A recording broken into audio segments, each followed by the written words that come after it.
theory and methods. This is page 62. The link between theory and research methods is considered to be at the heart of the understanding of sociology. Sociologists emphasise the importance of this link, a concern which can be really frustrating for students who want to get to grips with some actual explanations for the things which happen in society. The whole point about this so-called science of society is that the arguments about the explanations are as important, if not more so, as the explanations themselves. So whilst we may come up with explanations, we should always be open to the fact that there will be alternative opinions and alternative views, and that there is always something more to explore in sociology, because people are constantly changing and society is constantly changing. But that's frustrating when you're trying to write an answer in an examination question. Sociology is a set of disagreements, firstly about the type of explanatory framework to use, theoretical disagreements, and secondly about the actual explanations which you provide. So if you're a Marxist, you look for conflict. If you're a functionalist, you look for consensus. An interactionist, just look. A theory is a frame through which we can look at society and see a particular view. Once you have chosen your frame, you find out that along with the set of ideas which link together to provide an explanation of society, theoretical concepts, comes a set of ways in which to apply these concepts in research, which are our research methods. Okay, so I think that fits with what I said earlier, that that there's no set perception. So when you are writing answers, you must remember to talk about the different perspectives that people will be looking at this from. I will often read a Marxist view, and you just know it's a Marxist view as soon as you start reading it and you see the terminology. And so of course there is a bias to that view, and you as a student of sociology have to be aware of where that bias is coming from and who would give a counter argument to that argument. Positivist and interactionist methods. The relation between theory and methods is actually quite straightforward. If you take the positivist viewpoint that the structure of society is the place where explanations for social behaviour can be found, you will not be concerned with the feelings, emotions and experiences of human individuals. To the positivist, these are not important. They are simply a product of the workings of the larger society. To study society means to study the social structure in order to understand what makes it work. The logical scientific analysis of numerical data gathered using such sources as official statistics, questionnaires and structured interviews provides the raw material which can then be examined and explained by the scientific sociologist. However, from the interactionist viewpoint, the reality of social behaviour is to be found when human individuals interact and create their own social experiences. To understand these, the sociologist must attempt to probe into the meanings and beliefs of individuals acting together in groups. Numerical data is itself a product of human interactions, and therefore not to be taken at face value. Instead of researching in the files and statistical tables, the interactionist would actually observe these figures being constructed. They would not consult the statistics on bullying in the playground, but rather take on a job as a school supervisor and watch it happening. This data deals with the quality of human experience, not in the quantities which record some aspects of it. Okay, so I think this is, again, fairly obvious. Your positivists are looking at your data, your interactionists are looking at the feelings behind what is going on. Quantitative and qualitative methods. If you are a structural positivist sociologist, and remember the two terms are interchangeable, you believe that individuals are determined, shaped and moulded by the larger society, and to understand that moulding process you must analyse the quantitative data. Large-scale macro-analysis will provide a knowledge which is on a par with natural science. If you are an interpretive interactionist sociologist, again, synonymous terms, you believe that individuals create society through their joint activities. To explain social behaviour, you need to understand individual interpretations, the meanings which individuals themselves give to that behaviour. This data, supposedly rich in quality and depth of meaning, is qualitative data. These two very different types of data, qualitative and quantitative, are related to the type of sociological theory you use. They are collected using completely different methods. In the minds of the sociologists who use them, their own methods and data are the only approach to the study of society. It is obvious then that the two sociologies are in complete disagreement. Each one thinks that the theory and methods of the opposing side are worthless. Are they both right? Okay, so this is what we need to consider. When we're looking at large scale, we talk about that as being macro analysis. Okay, so we look at a large scale group, and then even then we have to generalize, because we can't question 1 million people, 7 million people, however many it might happen to be. So we have to generalize on those things. If we do micro research, okay, where we're looking specifically at one person or a very small minority group within a society, again, we can understand that one group and their feelings, but does that help us to understand society as a whole? Okay, so we're always going to get this argument that data is driven either by human interaction, or human interaction is the thing that produces the data, and it's just a case of deciding which you think is the most important. I have to be honest, if I look at this, I would say, why can't we use both? Okay, for me, it's similar to the idea of, how was the world created? Was it scientific or was it religious?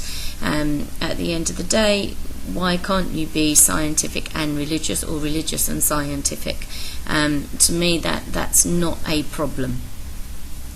So here we have this idea of, actually, if we use both forms of data, will we not have a more in-depth and greater understanding of what is going on and more to analyse? So, the positivist view.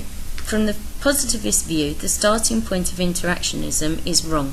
To provide explanations based only upon the in-depth analysis of individual meanings or processes uncovered by observing group interactions is just a descriptive exercise. And remember, we said it's very time-consuming. Writing down people's feelings, transcribing what they say, analysing what they say, is time-consuming, and all of that is going to come down to the individual interpretation of the person who is doing the research in any case. The quality of data is equal to that given by a journalist or novelist, interesting to read but telling us nothing about the causes of behaviour. These causal relationships can only be discovered by analysing the social structure in which behaviour takes place. The scientific method, which positivists are so keen on, is all about discerning patterns in the data collected and locating the reasons for these patterns within the wider framework of society. Positivists wish to rise above the merely subjective, descriptive data which interactionist sociology provides, to identify patterns and their underlying senses, and therefore establish general laws which can be used to predict and perhaps manipulate future behaviour. Positivists looked for structural switches which turn the lights of society on and off. They claim that they deal in hard facts, whereas interactionists produce publications closer to fiction than hard science. You can see, obviously, they're being very negative about what interactionists do and very positive about what positivists do. Okay, but what they say is, by analysing this data, they can actually understand what is happening in society and predict what's going to happen in the future. Now remember, if their research is being funded by some sort of big business, that can actually manipulate what happens in the future because it fits with what that big business wants. Objective social facts are taken as evidence to back up theoretical assumptions. Subjective reports of experience and meaning are discarded as interesting but irrelevant.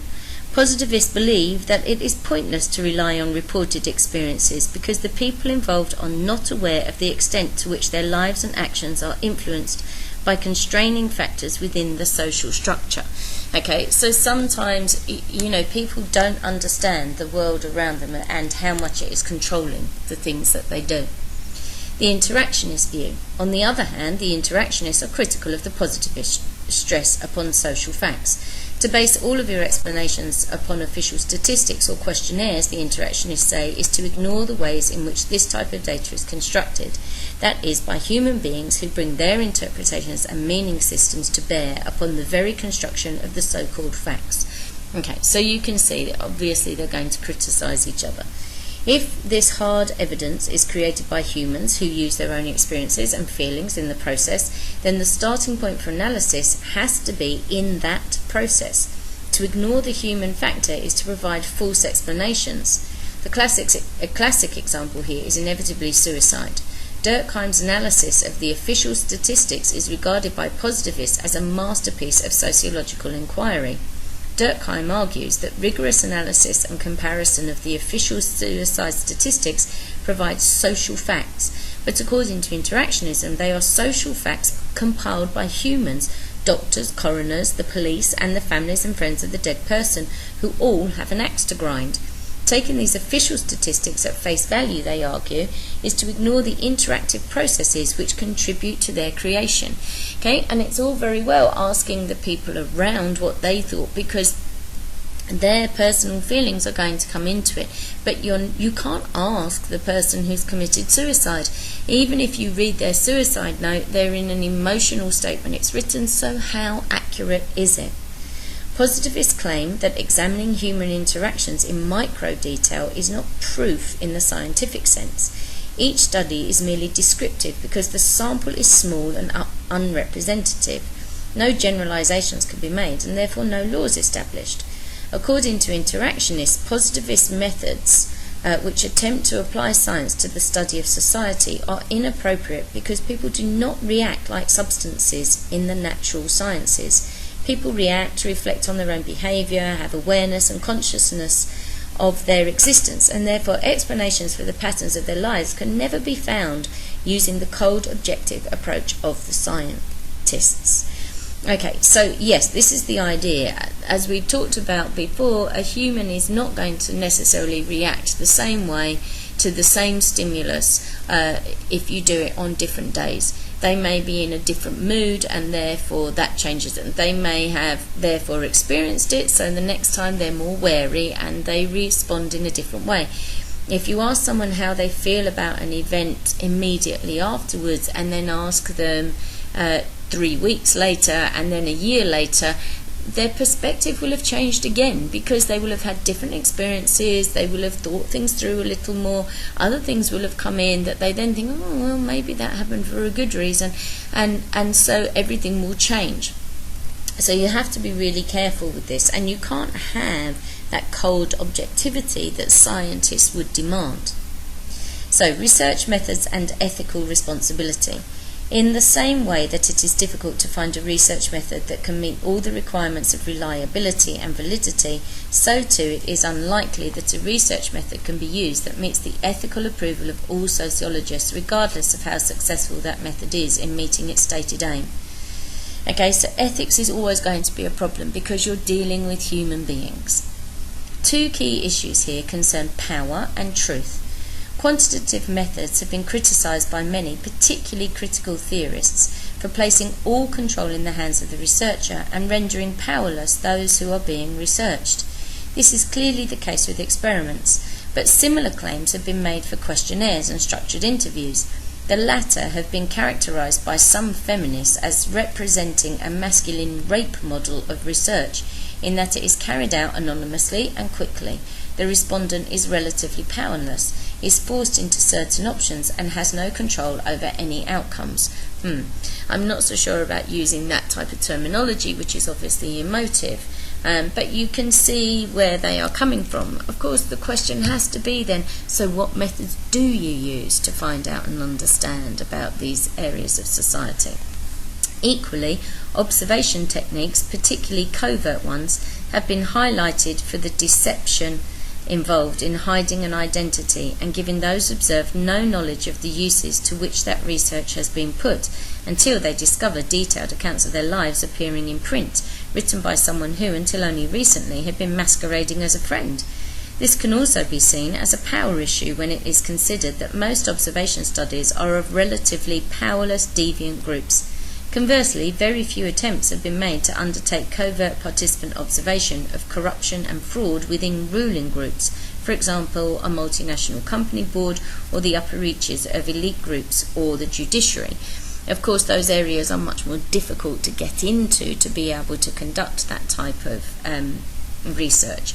But of course, we know there are issues with covert, anything that is covert, because by its very nature, it's hidden in an attempt to make people behave in a regular way. Ultimately, these questions can only be satisfactorily answered by considering whether the ends of the research are justified by the means employed, the issue raised in particular by critical social theorists who are concerned that sociology itself does not become another tool of social control. Okay, so at the end of the day, there are ethical issues, but do the means justify the ends? That's what we have to consider, and you as a sociology student have to come to your own decisions on that. Okay, let's quickly do key concepts in research. These words have been coming up. I just want to make sure that we are clear in the differences about them. So, validity. Validity concerns whether a research method gives a true picture of what it claims to have recorded and shows social realities as they really are. No matter how reliable data may be, it will always be limited in its validity if the researcher cannot show that it gives a true account of what is being studied. For example, suicide statistics may enable comparative research to be undertaken across European countries and a number of numeric correlations made. But until the problem of knowing the dead person's intention is solved, there will always be questions concerning their validity. The issue of validity is particularly problematic for quantitative methods, where the general aim is to gather large amounts of numeric data quickly without attempting to examine a subject in the detail demanded by qualitative methods. Okay, so here the validity is whether we can show that this is a true account of what is being studied. If somebody is only asked to answer yes or no, is this a true account? Maybe they want to say maybe. Maybe they want to say, I don't know. Maybe they would like to give you a lot more detail. So this is why quantitative data is considered to be more valid. Quantitative data is considered to be less valid, and qualitative is considered to be more valid because you get behind the feelings of the people. Reliability. If the findings of one piece of work can be replicated by another research group or by the same research group at a later occasion, and it produces the same results, then it is deemed to be reliable. Total reliability is difficult to achieve in any social research, although quantitative methods are most likely to aspire to it. It is also impossible in any qualitative research, given that this research may typically take the form of a single individual observing a group over several years, though this kind of research may in any case wish to emphasize the validity of its data over its objectivity. Okay, so reliability comes back down to this idea of sociology being a science. If you can test this in 3 different ways and you get the same results, then it becomes reliable. This is where triangulation comes into sociological research and research methods. If you can use 3, 4, however many, 3 because it's triangulation, but different forms of research methodology and come to the same results, then what you have is far more reliable and also valid. Objectivity. Research is objective if it uncovers facts that are undoubtedly there, objective truths which, regardless of their prejudices, values and opinions, anyone would have to acknowledge.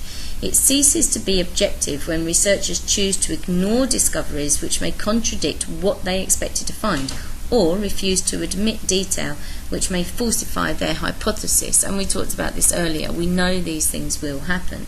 When people are looking at their results, they may choose to ignore a certain bank of results which don't match with what they're trying to prove. As Popper has argued, the most useful research therefore sets out not to prove its hypothesis through testing, but attempts to falsify it. The implication of this position is that all we can ever say about any theoretical position is not that it is right or correct, but that it has not yet been found to be wrong. It is objectively true, whether we want it to be or not, as far as we know. Okay, and scientific progress is about disproving laws that have been there and accepted by the scientific community, and then we move forward with a new law or a new understanding. Okay, and this is one of the things that I always used to say when we were talking about arguments for the existence of God. You know, belief in God is about faith, therefore the burden of proof is on the people who are actually trying to disprove the existence of God. And this is the same thing that Popper is saying. Okay, so postmodern theory, however, in rejecting the possibility of objective knowledge, also rejects the possibility of objective research. All apparent objective truths, whether derived from research or not, then, in this view, become matters of mere opinion. Okay, so postmodernists would say that objectivity is impossible. Okay, you are always going to have researcher bias. You are always going to have the bias of who is supporting or paying for the research. You are always going to have opinions that people formulate and not everybody is going to agree with. Representativeness. Representativeness is close to the concept of generalization. It concerns the extent to which any research may be said to have successfully shown in microcosm the trends, patterns and behaviours that exist in the wider society it claims to be representative of. The decisions made in constructing the sample will be very important in any claims of representativeness. Some projects do not aspire to representativeness. For example, those qualitative case studies that examine specific phenomena in detail with the emphasis on validity. Okay, so how much does this research that you're doing actually reflect the whole of society? And we've talked about sampling and using different methods to be able to get to this idea, but at the end of the day we have to use generalization unless we can actually question every single member of society.